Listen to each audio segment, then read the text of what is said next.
Hello friends, তো কালকে আমি ব্লগটা শেষ করেছিলাম যে সুইমিংয়ে যাওয়ার আগের টাইমেই আমি শেষ করে দিয়েছিলাম। তো আমরা লাঞ্চ করতে যাওয়ার আগে সুইমিংয়ে গিয়েছিলাম।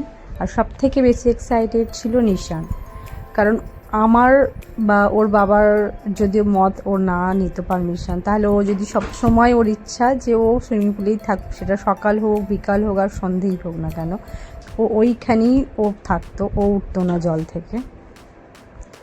ও সেটাই বলছে। ও যখন বিকেলবেলা যখন আমরা বিচে গিয়েছিলাম, বিচের ধারেতে, তখনও বলছে মা চলো আমরা সুইমিং পুলে যাই। মানে ওর মনটা ঠিক এই সুইমিং পুলেতেই আটকে আছে। আধ ঘন্টা মতো এখানে সুইমিং পুলে ও সাঁতার কাটা, মানে ওর আনন্দ করার সব কিছু আধ ঘন্টা করার পরেই ও আর ওর পাপা ছিল বেশিক্ষণ জলে, আমি ছিলাম না। তারপর আমরা উঠে গিয়েছিলাম। নিশান খুব মজা করেছে ওর পাপার সাথে। আমি একটুখানি নেমেছিলাম জলেতে, কিন্তু আমার কেন জানি না আমার নিঃশ্বাস নিতে খুব অসুবিধা হচ্ছিল, সেই জন্য আমি উঠে পড়েছিলাম। আমি বেশিক্ষণ ছিলাম না জলের মধ্যে।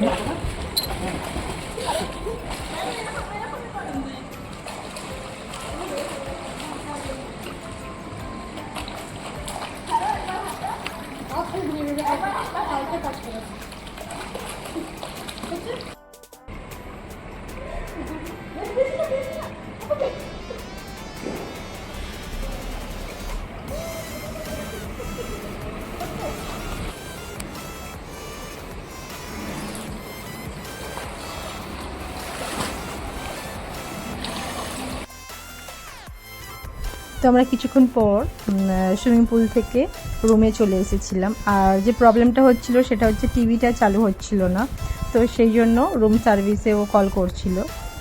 আর নিশানের জন্য হচ্ছে এটা প্রথমবার এই ফোনটা, টেলিফোন, ও কখনো এই ফোন ইউজ করেনি।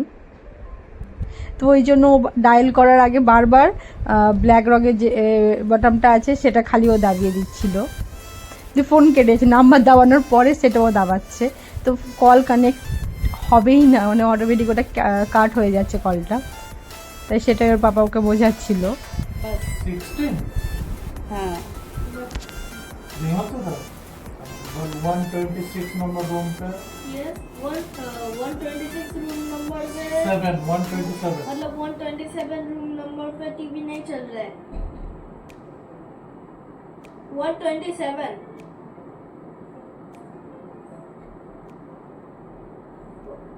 ओके 25 এ গিয়ে বলতে ফোন করে বলতে বলছে। हाँ 25 রুমে গিয়ে ফোন করে। তো নিশার এখানে একটুখানি কনফিউজড হয়ে গেছিল, কারণ 25 নাম্বার ওকে কল করার জন্য বলেছিল। আর নিশান এখানে মিসআন্ডারস্ট্যান্ডিং করে ফেলেছে যে ওটা হয়তো রুমে যেতে হবে, তো সেটা ওর পাপা ফোন করতে হবে ওখানে, না গিয়ে বলতে বললো? চলো চলো তো বিকেল হয়ে গিয়েছিল, তখন একটুখানি চা বানানোর ছিল, তাই সব কিছু এখানে দিয়ে রেখে দিয়েছিল যে যেরকম তুমি চা কফি যেটা তোমার পছন্দ তুমি সেটা বানিয়ে নিতে পারবে। তো নিশানের বাবা বলেছিল ও চা খাবে, তো তাই জন্য ওর জন্য একটুখানি চা বানাবো বলছিলাম, কিন্তু নিশান ও আমাকে চা বানাতে দেবে না, ও বানাবে চা।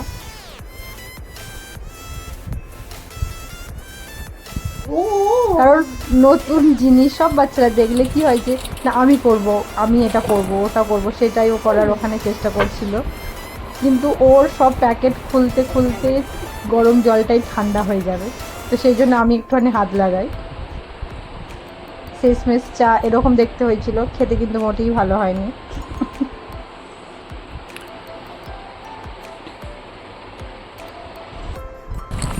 তারপরে আমরা বেরিয়ে পড়েছিলাম এই বিচের ধারে। আর বিকেলবেলাতে এত সুন্দর দেখতে লাগছিল যে দেখলেই বোঝা যাচ্ছে, সব লাইট চালু হয়ে গেছিলো। আর এই হোটেলটায় আমরা ছিলাম, আর পুরো সামনেটাই ছিল বিচ। আর সন্ধেবেলাতে ভীষণ সুন্দর দেখতে লাগছে, মানে বিকেল থেকেই লাইটটা যখন আস্তে আস্তে একটু কম হতে থাকে, এই লাইটগুলো যখন জ্বালাই খুবই সুন্দর দেখতে লাগছিল। তো আমরা 1.5 থেকে 2 ঘন্টা বসেছিলাম ওখানে, খুব সুন্দর লাগছিল। আর নিশানের মন তো ওখানেই আটকে, যে সুইমিং পুলটা কীরকম দেখতে লাগছে। আমরা বিচ থেকে ঘুরে আসার পর সুইমিং পুলের সব লাইটগুলোও চালু করে দিয়েছিল, আর দেখতেও সুন্দর লাগছিল। শুধু ওর কথা বলবো না, আমাদেরও দেখতে খুব সুন্দর লাগছিল। তো ও সেটাই বলছিল যে মা দেখো সুইমিং পুলটা দেখতে খুব সুন্দর লাগছে এখন।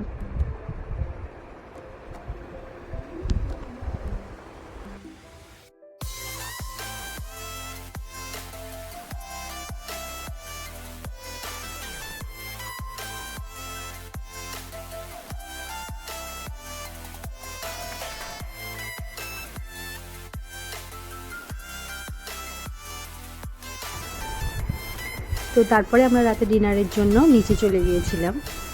আর রাতে ডিনার আমরা ফটাফট কমপ্লিট করে নিয়ে আমি আর নিশান এমাতো মাতো একটুখানি হেঁটে নিয়েছিলাম,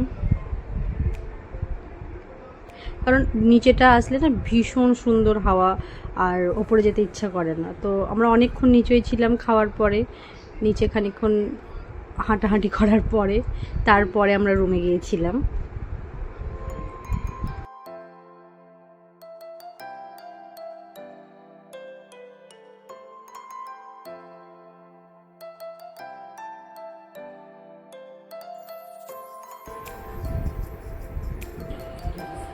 আর রুমে আসার পর আমাদের জলের বোতল শেষ হয়ে গিয়েছিল, জল ছিল না। তো নিশান সেটাই কল করেছিল যে জল পাঠানোর জন্য। আর নিশানের না ভীষণ ভালো লেগেছে যে এরকমভাবে ফোনে কথা বলা, তোর জন্য যেহেতু ফার্স্ট টাইম, ওর বেশ ভালো লেগেছে জিনিসটা। তো নেক্সট ডে মর্নিংয়ে নিশান সেই একই দিয়েছে, মা আমাদের চেক আউট করার আগে আমি কিন্তু একবার সুইমিং করে নেব, আর আজকে আমরা চলে যাব। তো সেটা নিয়ে ওর সাথে কথা হচ্ছিল যে না করলেও তো হয়, কারণ ঠান্ডা লেগে যাবে। দিয়ে ওর না যে আমাকে আজকে আর একবার করে তাহলেই আমি যাব, কিন্তু তোর বাবা বলেছে ঠিক আছে তুই একবার করে নিস। আর এখন আমরা যাব ব্রেকফাস্ট করতে, নিচেই বুফে সিস্টেম আছে, জানতাম না ওটা, গিয়েই দেখলাম।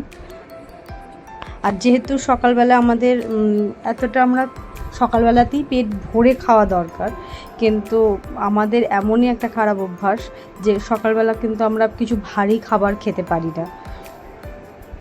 অনেক কিছু ছিল খাবারের মধ্যে, কিন্তু আমি বিশেষ করে কিছু সেরকম খেতে পারিনি।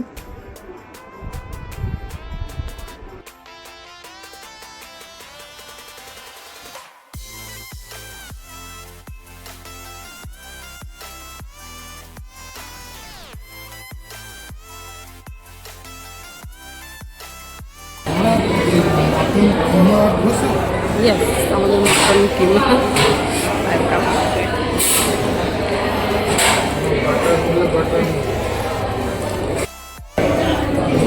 দুজন কি আর কিছু খাবি না নিজান?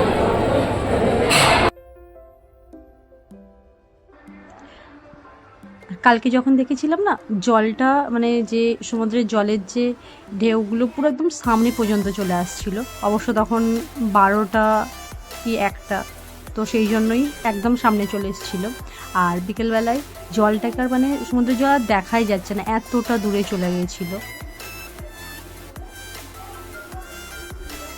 আর এখানটা না পুরো একদম নিস্তব্ধ, মানে কোনো আওয়াজ নেই, মানুষের যাতায়াত ভীষণ কম এই জায়গাগুলোতে।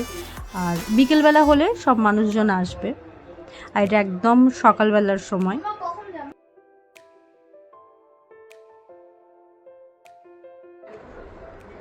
তো আমরা ব্রেকফাস্ট কমপ্লিট করার পর নিশানের যেরকম কথা ছিল যে ও একটুখানি সুইমিং পুলে গিয়ে একটুখানি ওখানে আনন্দ করে নিক, তারপরে আমরা ওখান থেকে হোটেল থেকে আমরা চেক আউট করবো। ওপরে তো আমাদের এখান থেকে বেরোনোর সময় চলে এসেছে, আমরা আবার চলে যাচ্ছি। আমরা গিয়ে ঘুরতে যাবো, সেটা দেখাবো। Bye bye.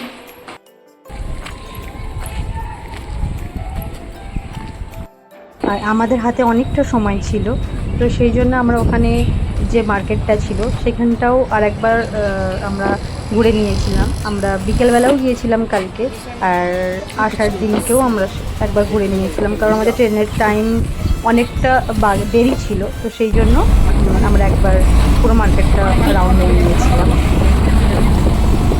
আর এদিকে প্রচুর নারিয়েল গাছ ছিল, মানে প্রচুর ছিল। আমি যতটা গেছি অর্ধেক রাস্তা শুধুমাত্রই নারিয়েল।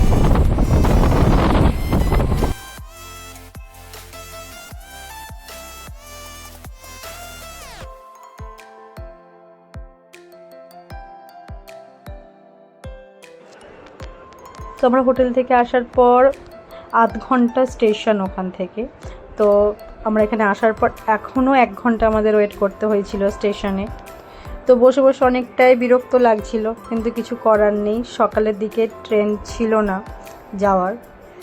তো সেই জন্য অনেকক্ষণ বসার পর ফাইনালি আমাদের ট্রেন আসে, তারপরে আমরা পৌঁছাই। আর আমার কিছু ক্লিপ নেওয়া হয়নি। আর আজকে ভিডিওটা এইটুকুনি। যদি ভালো লেগে থাকে লাইক শেয়ার সাবস্ক্রাইব করবেন। Bye bye.